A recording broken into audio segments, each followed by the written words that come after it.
In a game of love, it's terrifying when you don't know what to say or do, right? Well, I'm going to help you out on this one. I've got something for you next.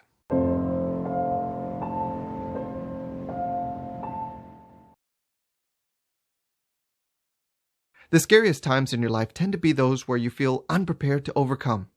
Be a little less terrified the next time you find yourself in such a situation in the games of life and love. Because, yes, there will be an inevitable next emergency where you don't know what to say or do. I want you to think less, talk less, and smile more. I want you to follow the simplest default strategy of action that anyone, and I do mean anyone, can execute. Buy yourself some time by being mysterious. But what does that mean to you? Well, do nothing. Take no action, stall or delay. Avoid giving a verbal or written response. And keep your intentions unknown just a little bit longer, because what we want is for you to develop that inner alarm that just is triggered and says, slow down, don't fuck this up. So begin with a breath and quietly remind yourself to collect your thoughts on the matter. And remind yourself that rushing into action is often a mistake. Now, understand that action itself isn't a problem. It's not the enemy, but blind action is. We want to replace that with educated decision-making action.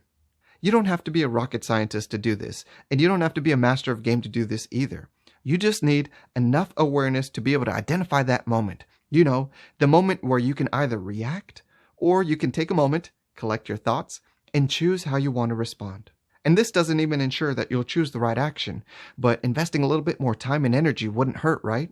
And is there even a real pressure of time? So often we think there's this pressure for us to immediately answer or take immediate action, but really, there isn't. This is about sound strategy. You don't always have to delay or be mysterious, but if you don't have this tool in your toolbox, you're handicapping yourself in the games of life and love. It is better to keep a mouth closed and thought a fool than to open it and remove all doubt. I love that quote by Mark Twain. Now, certainly, you can't delay forever, but often you actually need that reminder or that permission slip to take the simplest and maybe the most effective and most intelligent action, doing nothing, which is actually a lot harder than it sounds. Texting or communicating via social media or online dating platforms, I'd say it's probably not that hard for me to sell you on the concept of delay or being mysterious, right? But in person, you're probably thinking, that's scary. I don't know if I can do that. Will it work?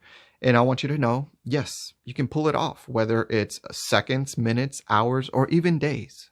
What's the payoff for taking immediate action? What's the risk for taking immediate action?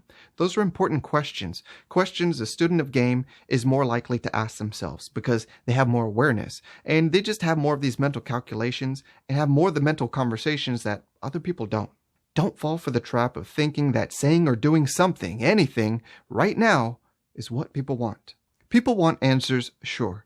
But people more so want authenticity. They want promises that you actually can keep. And they want to hear the truth from you, even if it's not exactly what they wanted to hear. Before you say or do anything, understand that people don't know if you're smart or stupid. People don't know if you're right or wrong. And people aren't certain of what position you hold. But after you open your mouth, you're removing all doubt. Game is about minimizing risk. Game is about minimizing damage. It makes sense for you to be able to ask yourself, is there a play in certain situations to gather new and more useful information? Because that would be really handy before revealing yourself. Sometimes, yes, you do need to respond or take action immediately, but not very often. In most cases, you can employ mysteriousness or delay without punishment. So if you need a reminder, the most common response to delay or mysteriousness is not negative.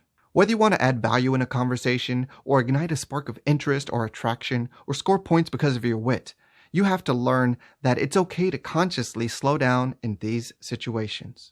This is an important skill in any relationship, because in relationships, communication matters, all right? Quality matters much more so than quantity, right? So think about this.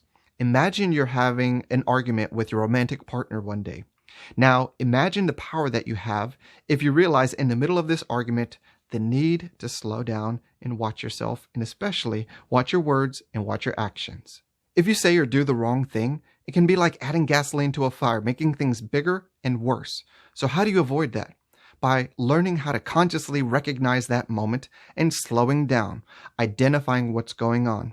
Take the time to just reassess, identify, and dodge the needless risks and mistakes, and trade them in for what you believe to be better strategies of action. Understand that when in doubt, be mysterious should not be your preferred strategy of action. Instead, we would rather have you actually know what to say or do immediately in that moment. But in case of emergency, pull this out of your game toolbox. Earlier, I touched upon how delay and mysteriousness are even more of a weapon online, whether text, social media, or online dating platforms. Here's why. Plausible deniability. Being able to deny a position or intention because it can't be proven.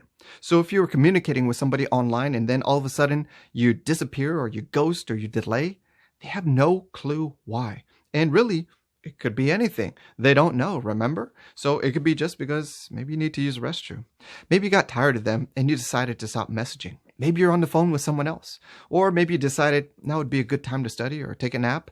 Nobody has any clue what's going on. And nobody can prove whenever you do tell them, or if you have to tell them, that you're lying. So in most cases, nobody will ever call you out on this. And no one can really call you out on this delay tactic because it would make them look bad. There's a real chance for them to be an asshole for calling you out and being wrong, right? So understand that, and also understand that this isn't the worst thing if they do call you out or challenge you on it, because that would reveal to you so much about who they are and how they feel towards you and their investment in the communication that it's not actually a bad thing. All right. So there are so many just advantages to using this strategy and few drawbacks, and that's one reason that it has to be a staple in every student of games toolbox.